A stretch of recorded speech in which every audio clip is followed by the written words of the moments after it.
And now our seventh story out front, defending an alleged killer. Tonight, the sister of James DiMaggio is speaking out. Now, you'll remember, police say DiMaggio abducted 16-year-old Hannah Anderson and allegedly murdered her mother and brother after torturing them. But DiMaggio's sister insists this may not be the case. Out front tonight, DiMaggio's sister Laura DiMaggio and Andrew Spanswick, the DiMaggio family spokesman. And I really appreciate both of you taking the time.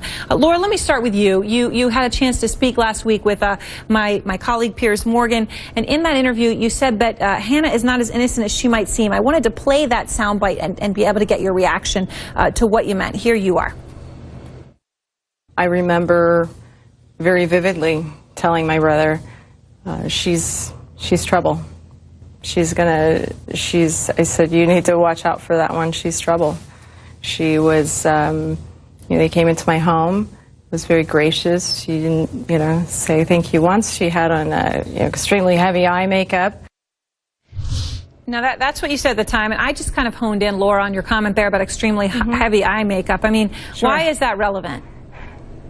Well, it wasn't eye makeup alone that led me to say that to my brother. It was her demeanor, clothing. It was several different factors came into play to lead me to say that to my brother. And so, what do you think actually happened? Because I mean, no matter how you look at this, right? I mean, she's 16 years old. Your brother was 40 years old. Right. He was the one really in control of a relationship like that.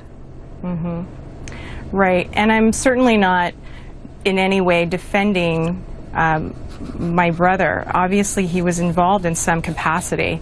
All I'm asking is, are questions that any reasonable person who has lost their last living family member would be asking. I want answers. I want the truth. I want facts. My brother was shot and killed, and all I'm asking for is the truth. And Andrew, let me ask you, so Laura talking about, James DiMaggio saying, look, she's not, not paying attention to reality here, but obviously he's still being classified as a suspect, and those are the words they're using in the murders of Hannah's mother and brother.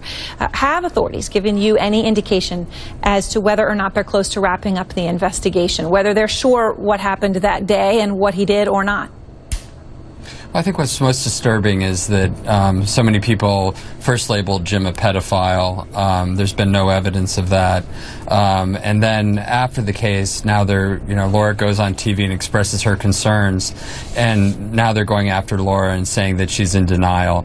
I've known Laura a long time, and she's clearly not in denial. She's definitely grieving and suffering a lot of pain from her brother's death. But this isn't a case of denial. This is a case where there's lots of questions. It's not just Laura that's out there asking these questions. There's hundreds of people on the internet, and if not thousands, that are asking the same questions. There's certain things that just don't add up.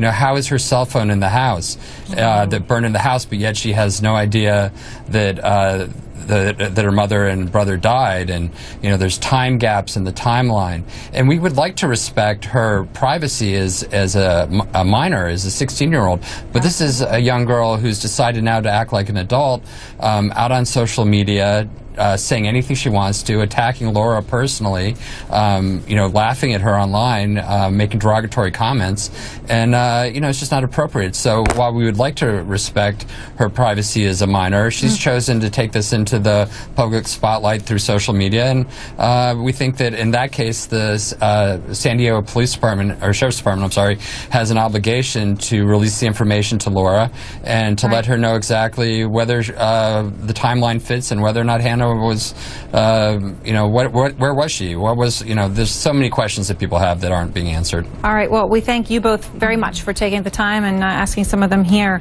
to Laura and Andrew.